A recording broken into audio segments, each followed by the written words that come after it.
Assalamualaikum warahmatullahi wabarakatuh. Perkenalkan, nama saya Ajeng Yolani dengan NPM 201000009 dari kelas C.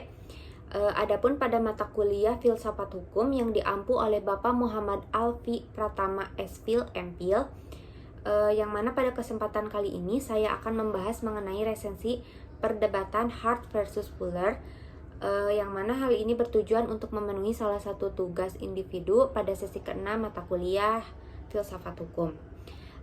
Langsung saja kepada hasil resensinya, bahwa dunia di sekitar kita merupakan kumpulan dari berbagai keyakinan, nilai, aturan, dan norma yang berbeda-beda, yang kesemuanya menentukan bagaimana seseorang harus berperilaku dalam masyarakat.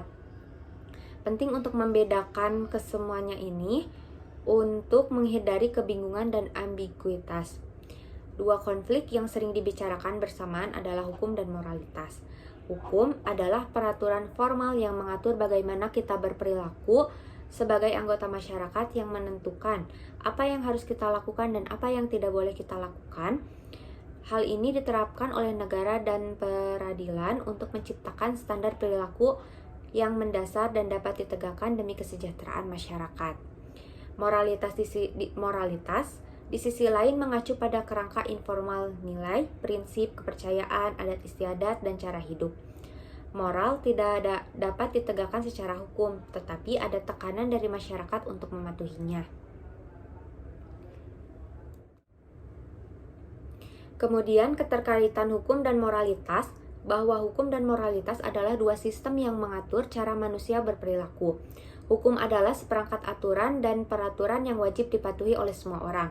Moral di sisi lain mengacu pada prinsip-prinsip umum dan standar perilaku yang menentukan perilaku manusia dalam masyarakat, tetapi tidak wajib untuk diikuti.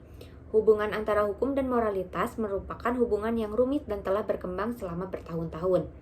Awalnya keduanya dianggap setara, namun seiring dengan berjalannya waktu dan kemajuan, terlihat bahwa keduanya merupakan konsep yang berbeda, namun dengan saling ketergantungan tertentu di antara keduanya. Sepanjang sejarah, tidak ada perbedaan yang jelas antara hukum dan moralitas karena kurangnya perbedaan. Semua hukum berasal dari apa yang dianggap benar secara moral oleh orang-orang dalam suatu masyarakat. Pada akhirnya, negara mengambil apa yang benar-benar secara moral dan memberinya bentuk undang-undang atau peraturan dan perundang-undangan. Oleh karena itu, hukum menentukan asal-usulnya dan didasarkan pada nilai-nilai yang ada di masyarakat, sehingga menimbulkan persamaan antara kedua konsep tersebut, yaitu hukum dan moralitas. Sebagaimana telah dikemukakan sebelumnya, tujuan akhir dari pembuatan undang-undang adalah untuk memelihara masyarakat yang berdasarkan pada prinsip-prinsip keadilan, kesetaraan. Tujuan utama dari memiliki standar moral tertentu adalah untuk menjaga ketertiban dalam masyarakat yang akan mengurangi konflik. Hal ini menunjukkan bahwa kurang lebih tujuan dari kedua fenomena tersebut adalah sama, bahwa para ahli hukum meyakini jika hukum ingin tetap terlibat dalam kehidupan masyarakat, maka ia tidak bisa mengabaikan moral. Jika ada undang-undang yang bertentangan dengan standar moral, masyarakat mungkin ragu untuk menaatinya hingga akan menimbulkan konflik yang lebih lanjut di dalam masyarakat. Kemudian, secara garis besar ada dua teori yang membantu evolusi hukum, yaitu ada teori hukum positivisme dan hukum kodrat. Menurut teori hukum kodrat, hukum apapun yang sangat tidak adil sehingga melanggar standar moral, bahkan hukum sama sekali, artinya hukum dan moralitas mempunyai keterkaitan yang erat. Istilah hukum alam sendiri berasal dari pemikiran bahwa moralitas manusia berasal dari alam dan berupa peraturan perundang-undangan dalam suatu masyarakat. Ahli teori hukum yang mendukung teori hukum alam ini adalah Augustinus, Aquinas, Lon Fuller, dan banyak lagi. Kemudian, menurut positivisme hukum, sebaliknya, menyatakan bahwa badan hukum itu ada tanpa norma-norma moral apapun. Meskipun demikian, teori ini tidak sepenuhnya menyangkal pengaruh moral terhadap hukum. Teori ini mengikuti pandangan bahwa semua undang-undang, peraturan, dan regulasi adalah buatan manusia dan dengan demikian menganjurkan pemisahan hukum dan moral. Ahli teori hukum yang menganjurkan positivisme hukum ini yaitu ada John Austin dan H.L.A. Hart. Kemudian munculnya perdebatan Hart-Fuller tentang hukum dan moralitas. Perdebatan Hart-Fuller adalah salah satu pertukaran ide dan pendapat paling menarik antara Lon Fuller dan H.L.A. Hart mengenai saling ketergantungan yang menarik antara hukum dan moralitas. Hal ini diterbitkan dalam Harvard Law Review pada tahun 1958 dan pada dasarnya menyoroti perbedaan pendapat dalam filsafat, hukum positivis, dan hukum alam. Untuk memahami poin-poin yang dikemukakan oleh kedua ideolog ini, penting untuk menganalisis keyakinan mereka dan alasan dibaliknya secara terpisah. Yang pertama, pendapat dari H.L.A. Hart. Hart adalah seorang positivis dan dengan demikian berpendapat bahwa meskipun ada hubungan erat antara hukum dan moralitas, keduanya jelas tidak saling bergantung. Meskipun demikian, Hart yakin bahwa hukum sangat dipengaruhi oleh moral yang berlaku dalam masyarakat. Menurutnya, perlu dilakukan pembedaan yang jelas apa yang seharusnya menjadi hukum dan apa yang seharusnya menjadi moral. Dan disinilah Hart mengemukakan persoalan penumbra yang merujuk pada penentuan makna di mana hukum bersifat ambigu. Fuller yang menentang hal ini menyatakan bahwa dalam keadaan hukum yang tidak menentu, hakim mengambil keputusan berdasarkan moralitas. Pada dasarnya, dari apa yang seharusnya.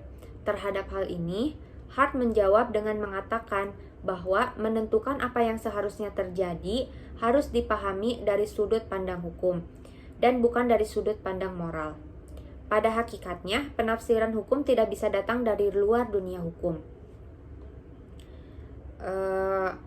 Hukum mempunyai aturan primer dan aturan sekunder.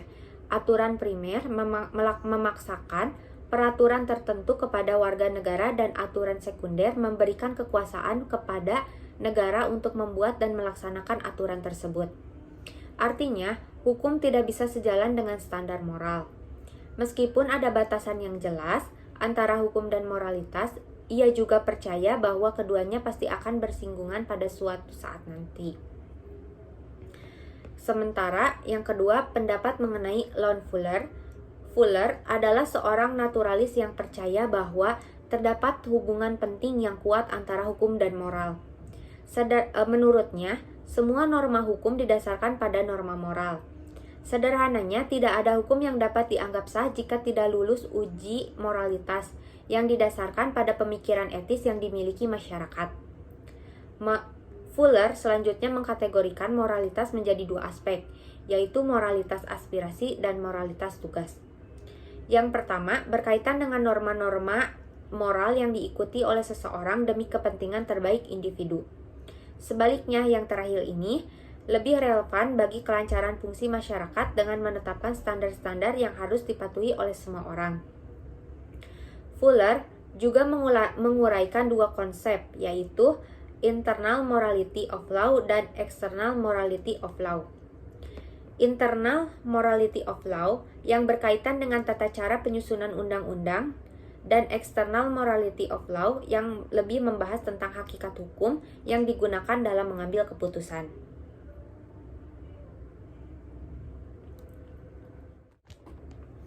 Setelah melihat perbedaan pendapat dari Hart dan Fuller yang dikatakan tadi, adapun jika dianalisis perdebatan Hart-Fuller ini, bahwa perbedaan pandangan antara Hart dan Fuller tidak lepas dari perbedaan aliran filsafat yang berbeda. Banyak sarjana hukum yang mengkategorikan perdebatan Hart dan Fuller sebagai perdebatan dalam ranah filsafat hukum. Kedua filsuf hukum ini bertujuan untuk mencapai keadilan, namun cara mencapainya berbeda. Ideologi mereka dapat lebih dipahami dengan bantuan contoh dari kehidupan nyata. Katakanlah, undang-undang mengatakan dilarang memarkirkan kendaraan di tempat tertentu. Kini memarkirkan kendaraan di tempat tersebut jelas tidak salah secara moral. namun tetap melanggar hukum. Ini berarti bahwa hukum bisa ada tanpa adanya kewajiban moral atas campur tangan atau ketergantungan seperti yang telah ditetapkan oleh Hart. Di sisi lain, mari kita lihat rezim Nazi ketika undang-undang yang dibuat oleh Hitler tidak memiliki konsep moral dan etika.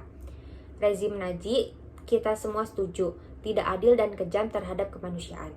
Dan akibatnya bukanlah keadilan. Ketika hukum tidak sejalan dengan moral, hal itu menyebabkan ketidakadilan, dan singkatnya itulah pendapat dari Fuller. Berdasarkan pengalaman negara Jerman yang mengalami masa-masa kelam di bawah pemerintahan fasisme dan totalitarianisme Nazi, yang perlu diperhatikan adalah prinsip hati-hati dengan hukum yang tidak sesuai dengan moralitas. Pandangan filsuf positivisme hukum mengatakan bahwa hukum yang tidak bermoral tetaplah hukum. Akibatnya, hukum asusila masih memiliki validitas dan otoritas. Seperti halnya keyakinan Red Bruce pada proposisi bahwa penerimaan pandangan filsuf positivistik di Jerman pra-Nazi membuat jalan menuju kediktatoran menjadi lebih mulus. Hal ini disebabkan oleh perspektif positivisme hukum yang menempatkan hakim sebagai jurisprudensi mekanik dan condong hukum. Dengan mengasumsikan hukum positivisme hukum, hakim bagai robot yang bebas nilai dalam memeriksa kasus hukum berdasarkan undang-undang. Berdasarkan dengan realisme hukum, di mana hakim dapat dengan bebas menafsirkan dan menentukan hukum sesuai dengan moralitas masyarakat seperti yang terjadi dalam kasus TGI. Hal ini menunjukkan bahwa praktik hukum bagi positivisme hukum, tokoh sentralnya ada di lembaga legislatif. Namun bagi aliran hukum alam dan realisme hukum, tokoh sentralnya ada pada penafsiran hukum atau yudikatif. Kemudian, jika dicermati pendapat mereka, dapat dipahami bahwa gagasan kedua filsuf tersebut pasti dapat bertemu di tengah jalan. Moralitas dan hukum tidak harus merupakan dua gagasan yang dibuat-buat dan bisa saja memiliki banyak tumpang tindih di antara keduanya. Namun, dunia hukum harus menang atas apa yang diyakini orang karena moralitas bersifat subjektif. Sekian resensi yang dapat saya sampaikan pada kesempatan kali ini. Saya memohon maaf apabila dalam resensi ini masih terdapat banyak kesalahan dalam penyampaiannya maupun pengucapannya. Sekian dari saya, terima kasih. Wassalamualaikum warahmatullahi wabarakatuh.